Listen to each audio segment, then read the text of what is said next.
Good morning, good morning, good morning. Good morning, good morning. Good morning, good morning, princess. Good morning, my dear. How are you? Good morning. Good morning. I'm Ramona Phillips, your healthy mind strategist, also world changer, sister tribe leader. I want to welcome you guys to Get It Right. On this program, we are defeating trauma. We are challenging the self-defeating mindsets. I'm going to tell you guys a quick synopsis of my story for the sake of time. A quick synopsis. Burned at the age of 1 by a hot pot of coffee. Hit by a car at the age of 3. Jumped out of a 2-story window around the age of 6. My family has been in 2 fires. I saw my mother abused and in difficult relationships. And I was a victim of revenge at the age of 15, left bleeding, left to die in my bed at home, okay? So it's been a bumpy ride, and I was in 2 marriages. I've been married twice. My first husband was an alcoholic. My second husband had a mental illness called borderline personality disorder. I need you guys to share this, and I need you guys to tweet this out, please. So my second husband, borderline personality disorder. Okay, so that was a fun marriage. Anyway, so what we're going to do today is we're going to talk about owning our power and relationships, because even regardless of what type of relationships we're in, and I'm not just talking about love relationships. Hey guys, I'm not just talking about love relationships. I'm talking about all our relationships, our friendships, our family members and loved ones, our bosses, our supervisors. It's very important. Our leaders, whoever it is, it's still very important that we remember that we matter, that we're individuals, and that what we think and how we feel still does matter. We're responsible for the way we think and the way we feel, but it's important that we remember that we're all unique individuals. We're special. We're awesome individuals, and we are important, okay? And we're important to God. So what we have to do is make sure that we don't let people just walk over top of us, treat us any old kind of way, and try to manipulate and control us, or we're afraid to say no to people, because some people are afraid to say no. They're in relationship with different types of people, or whatever types of relationships they're in. Hey, sweetie. Good morning. Thank you, everyone, for joining. Whatever types of relationships we're in, we have to still make sure that we know how to stand up for ourselves, that we treat our own selves with love and respect, so that other people can treat us with love and respect. Some people feel guilty when they say no. Some people hate saying no. They hate saying no. I say no is a complete sentence. I've learned how to say no. I've trained. My children know now that mommy will tell them, let me think about that, instead of just saying, I'll do it. It depends on what it is. It does depend on what it is. But what we do is we learn to assess what's going on. We have to be mindful of our own motives and our own behaviors and our own mindsets to make sure we're not getting ourselves confused in somebody else's mess. We have to use wisdom. I know a gentleman many, many years ago. He was a friend of my mom's, okay? My mother's friend's brother, one of his brothers, was very troublesome. His little brother was very troublesome. This was like in the 70s. His brother was very troublesome. I think he had a drug problem too. And his brother came to him and he told him, he said, some guy is after me. Some guy is after me and he's trying to kill me or whatever. So his brother, my mother's boyfriend at the time, or friend or whatever, he ran outside to confront the gentleman that was after his brother. The man ran up on a bike and stabbed him in his heart and killed him. Now, talking about owning power in your relationships, let's just rewind a little bit. Let's just say, just suppose he would have looked at his brother and said, What did you do? Because I know you're not living right, or I know what you do. Did you do anything to that man? Why is the man after you? I'm not getting caught up in your mess. Brother or no brother, I'm not getting caught up in your mess. This man died at a very young age, all because he didn't own his power and his relationship with his brother. I'm going to read something to you guys from a book called The Language of Letting Go by Melody Beattie. Welcome, welcome, welcome. Continue to tweet this out and share this message, because it's very important, because people very easily get caught up in guilt, shame, and condemnation. Thank you all for sharing. So many people get caught up in guilt, shame, condemnation. Some people don't really know what loyalty is. They have a distorted version of loyalty. Now, this man was killed because his vision or his perception of loyalty was distorted, because he felt like, I guess, that's my brother, I got to go check this out. Yes. Hey, Andrea. Yes, dear. So, sadly to say, if we don't own our powers in our relationships, we can lose our lives. I'll tell you another story before I read this page. Joyce Myers. You guys know Joyce Myers, right? Joyce Myers told a story. Joyce Meyer. She told a story some years ago about when she was working, and she said her boss wanted her to, let's just say, forge the books or something. He wanted her to basically lie about the money, some money that was coming into the company or something like that. So she was afraid. She thought about it. She didn't want to lose her job. She went home and she slept on it. She prayed about it. Fear tried to take over. But she went back the next day, and she told him she could not do it. She was not going to do it. That's called owning your power. Because she knew that she could have lost her job. And to tell you the truth, right now, I can't remember if she lost her job or not. I don't think she lost her job. I think she gained more respect. Her boss gained more respect for her. But how many people won't own their power because they're afraid that they could lose their job, or they're afraid because we don't like people to be angry with us, right? Or they're afraid that somebody is going to be angry with them. Please keep those hearts coming. Or they're afraid that somebody's going to be mad at them. So it's still important to own our power, even if it feels uncomfortable. And feelings will rise and they will fall. But we don't have to attach danger to our feelings. We attach danger to our feelings, and then we don't act in a healthy way. It's okay.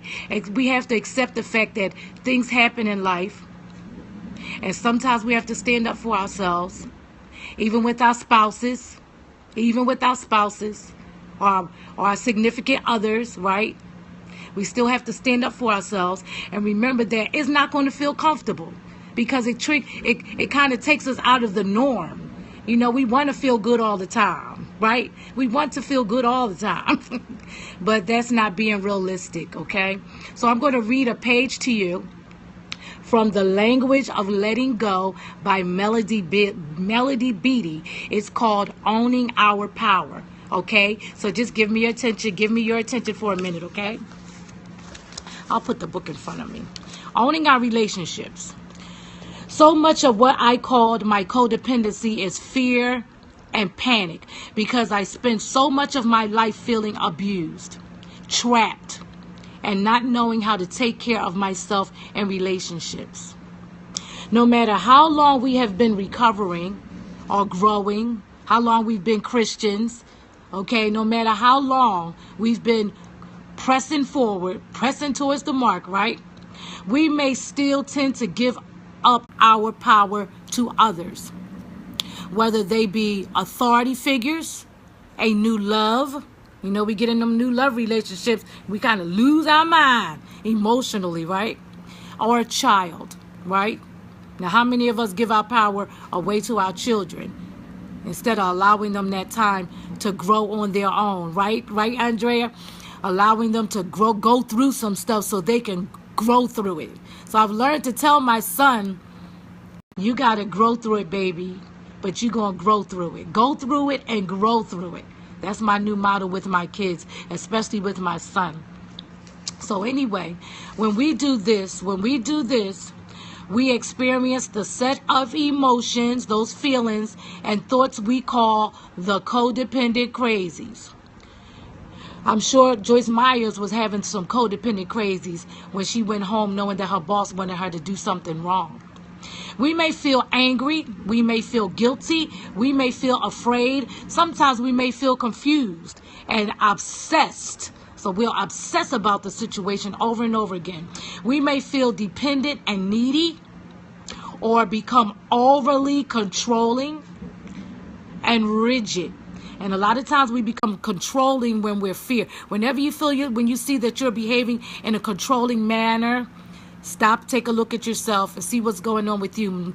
99% of the times, fear is the culprit. Fear is the culprit when we want to control. Fear of someone taking something away from us. Fear of something happening. So we get in there trying to control. Okay? We may return to familiar behaviors during stress, right? So when we're stressed out, sometimes we don't own our power. And believe it or not owning our power can also stress us out.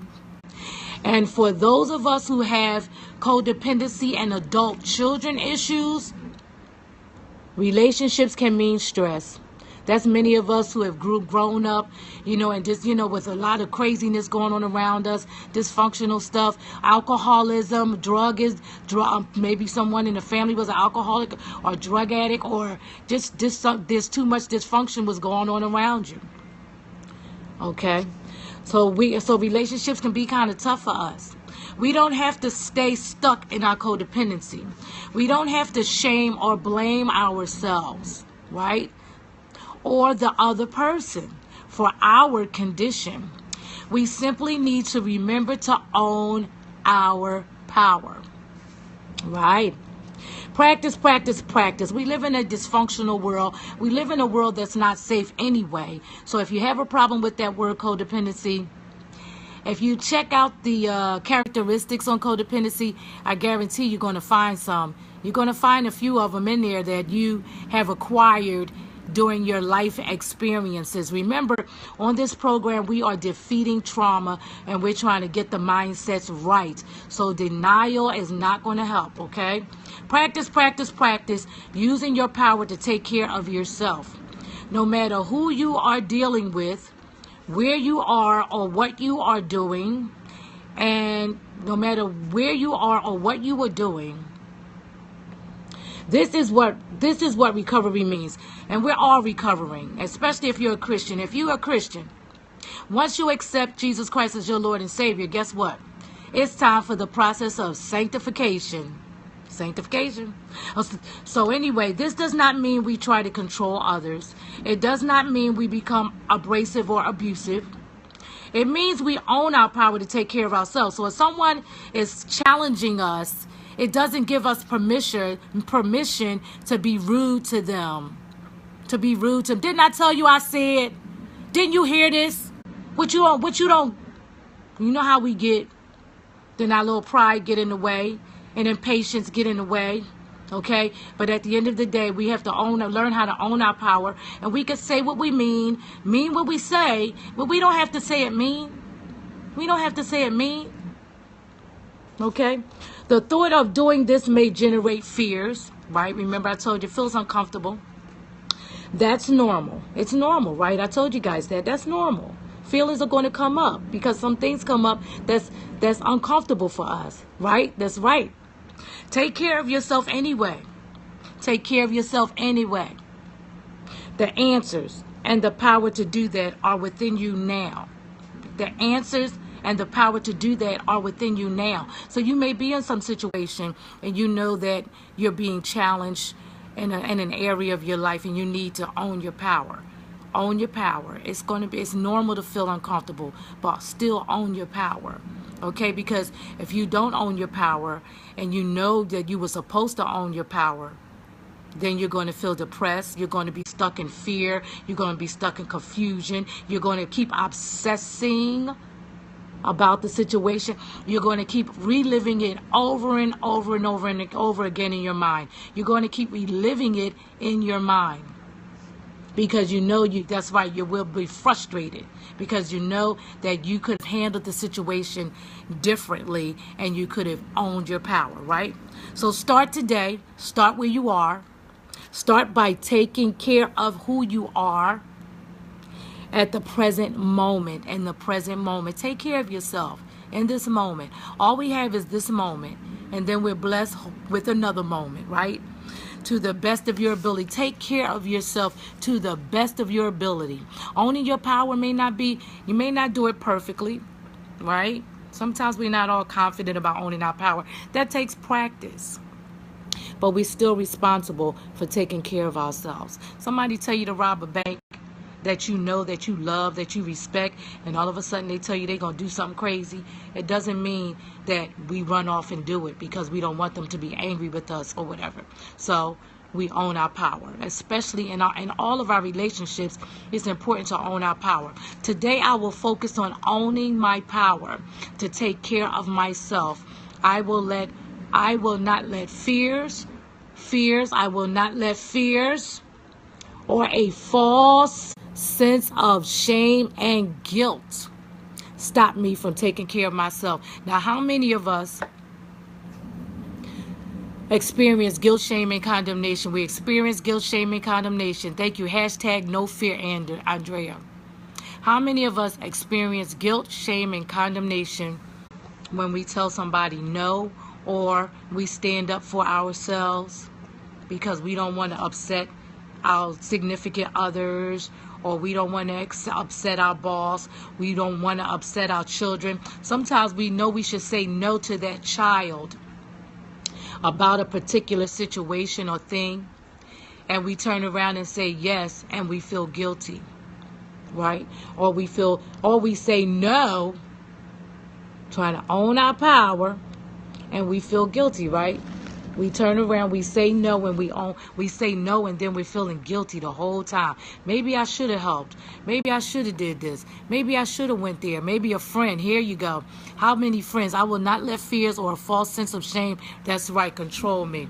How many of us have friends, have friends, and maybe that friend will, start work, talk, ask you to do something with her or him. Go someplace with her or him. And sometimes it's not that deep. It don't have to be come to the club with me or the bar with me. It don't have to be nothing like that. It could just be you might not just want to go to the fashion show. You might not want to go to that conference for whatever reason. You might just not want to go. Own your power. How you feel, what you say is important. You're important. Own your power. Don't let anybody manipulate you into doing something that you really don't want to do. Even if it's your friend. Even if it's your friend. Now, how many people don't like their friends to get upset with them? A lot of people are controlling too. Exactly. A lot of people have strong controlling issues because I think we all have a touch of it. We do. There are times when we say things that, we get to say, we're not teaching. We're just saying it over and over and over and over again because we want the person to get what we say. That's another form of controlling. That's another form of controlling because we're scared that they're going to, get in our space, make us late, or whatever it is. That's another form of controlling. They heard you the first time.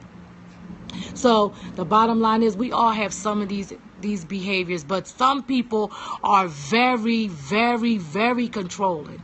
I mean, from the time they open their mouth, it's like control, control, control, control, control, and make you want to get up and take off and run from them. When you see them coming, it's like, uh-oh, because they want to, so they can feel secure. They want to be in charge of everything.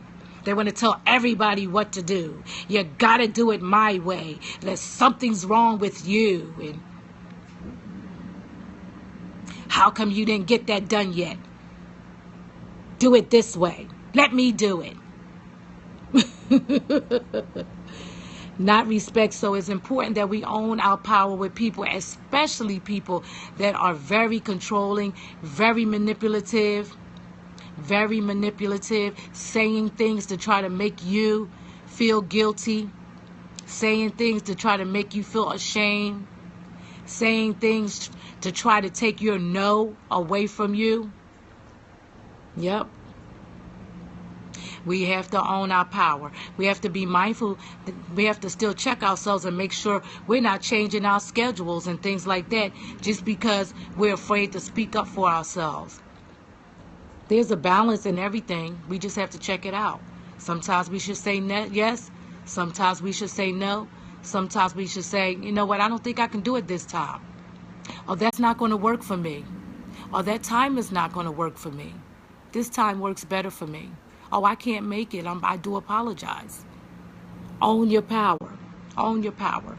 If you don't, people will walk over top of you, because some people, they're so full of fear that they are real good. That they're obsessed with trying to control people, places, and things, and everything around them. It's really because they're afraid. They're afraid. They're afraid. So sometimes we have to confront. That's part of owning our power. Sometimes we have to have that conversation with someone that we really don't want to have. But that's normal. That's a healthy way of living. And we learn and we grow, and we can forgive people, and we can love people and accept people right where they are. Right where they are. Right where they are. We can learn to love and accept people right where they are. And drop the judgment. Yes, fear is the underlying reason. Exactly, Andrea. We can learn to drop the judgment and stop expecting everybody to behave exactly the way that we want them, that we think they should behave. Do things exactly the way we think they should do it, because that's the way we do it. He should have did that by now. How come you didn't do that? Get that done yet?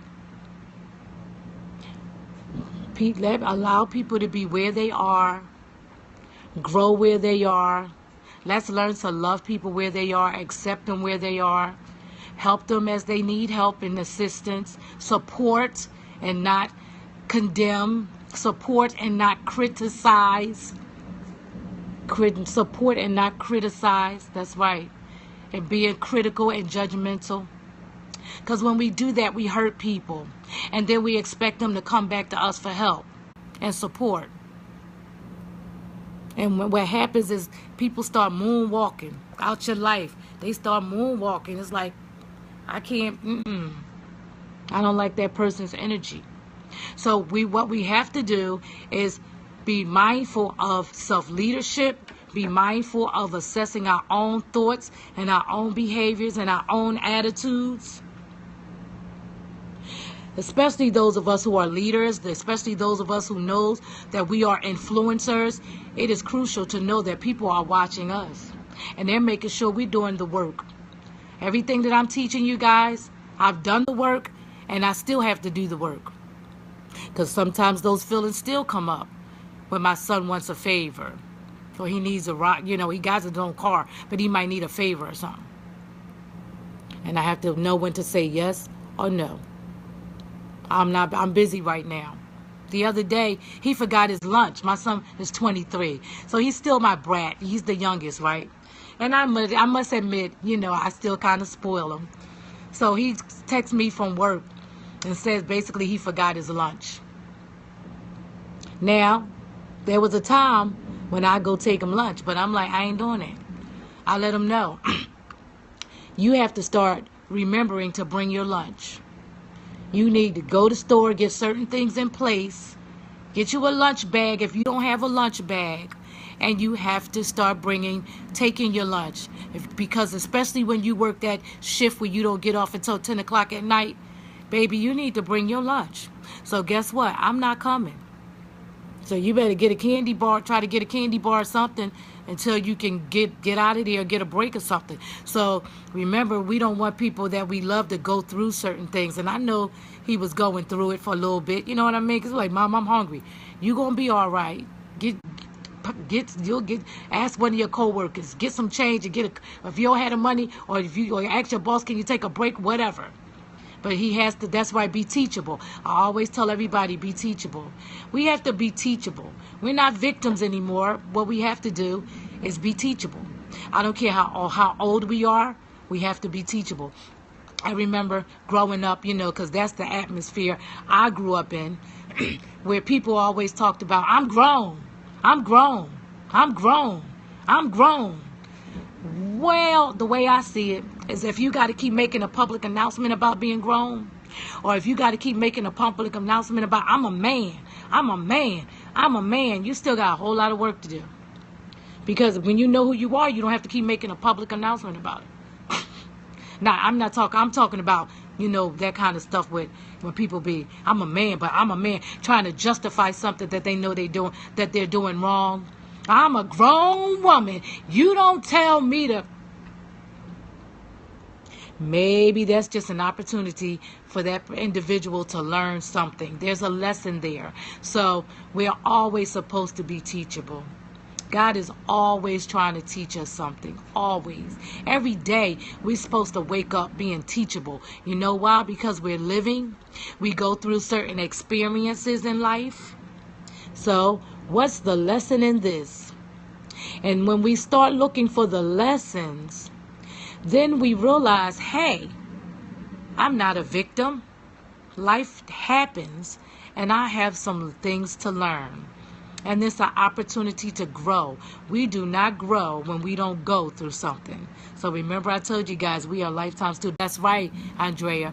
So remember, I told you guys, go through it and grow through it.